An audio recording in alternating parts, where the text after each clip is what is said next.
Todas as manifestações espirituais a que assistia eram fruto do demónio. Só agora, depois dos 60 anos, é que perdeu o medo. Eu peço um aplauso para a Maria de Lourdes Mata. Olá, Maria de Lourdes, boa tarde. A Fátima, como está?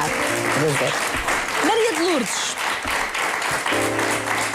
vamos lá ver. Só depois dos 60 tudo isto ganhou sentido, de coisas começadas a viver muito jovenzinha. Tinha o quê, 8 anos? Sim, mais ou menos na altura da instrução primária, que eu dizia à minha mãe que sentia daqui para cima, parece que começava a flutuar e tudo isto a crescer, a cabeça virava um balão.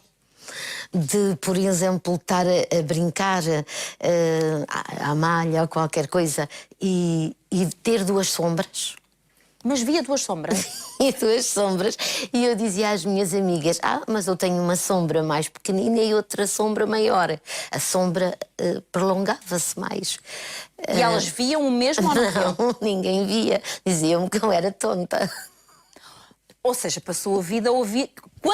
Quando se atrevia a partilhar alguma coisa, ouvia este tipo de coisas. Ou és tonta, ou tu estás doida, não, isto não é nada assim. A minha própria mãe, como a minha avó era médium também, talvez fosse a primeira espírita de Caldas da Rainha, não é?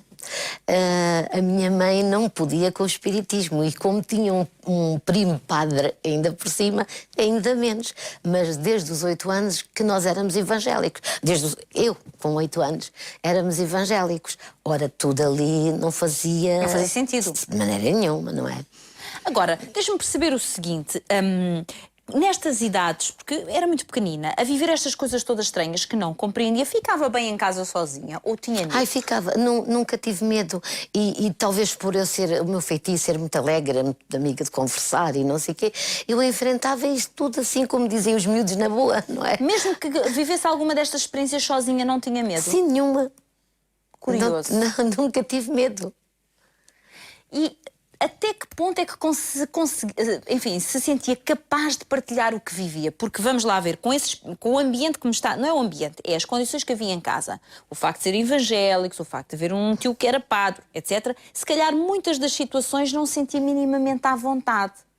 Falava com alguém ou guardava para si? Guardava mais para mim porque a minha mãe dizia logo, vê lá, olha que eu não te quero como a tua avó. Já chegou... tudo que eu passei com a tua avó, porque elas não se davam bem.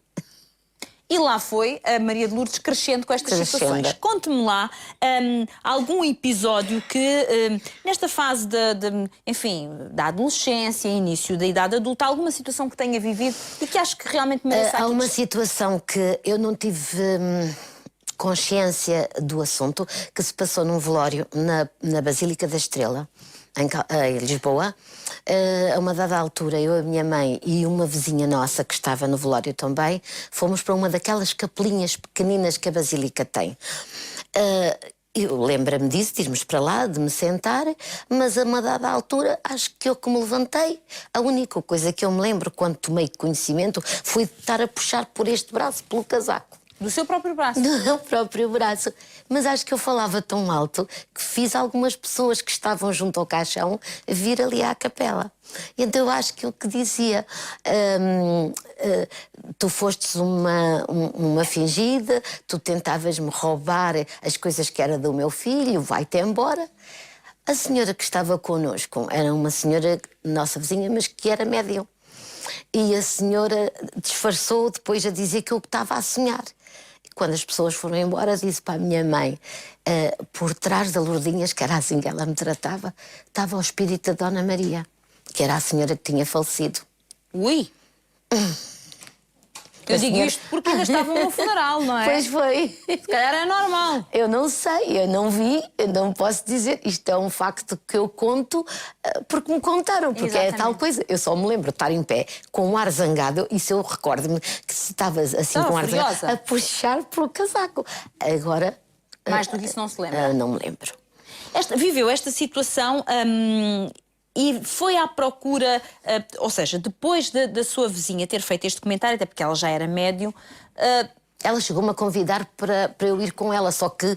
É isso que eu lhe ia perguntar, isso fazia-lhe sentido? Então, mas alguma vez eu ia? Não, então aquilo era satânico, aquilo era do diabo, eu não ia.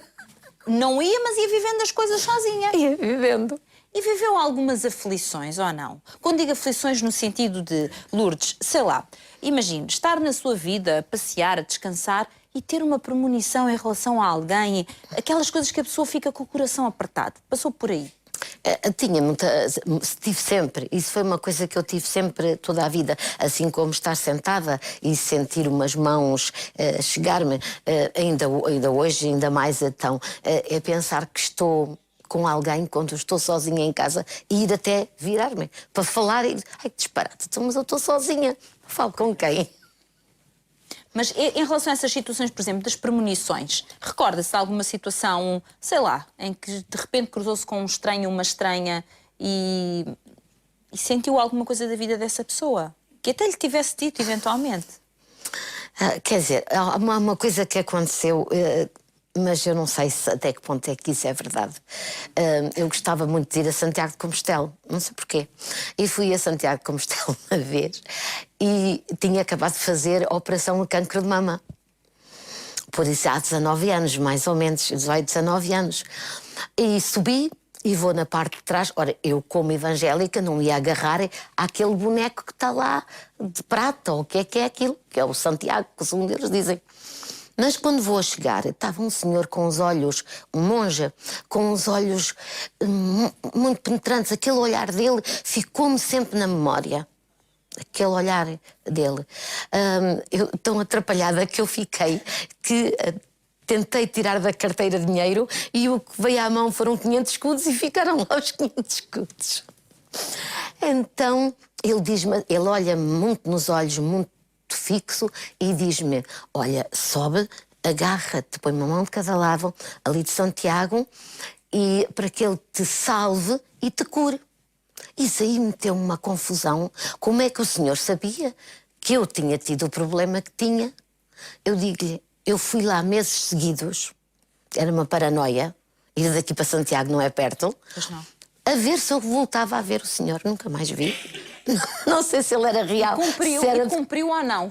Pôs as mãos depois junto. eu tremia toda, Fátima. Eu estou a descer as escadas, eu não sei como não caí. Mas não chegou a pedir ao santo... Eu não pedi nada. Eu fiz o que ele me disse, encostei a testa lá àquela conchinha, espécie de conchinha, e pus a mão de cada lado e vim para fora. Ai, meu Deus, o que eu fiz? Então fui-me agarrar a um boneco. Ai, Achava que era um boneco na altura. Mas eu tremia. Enfim, uma coisa é certa.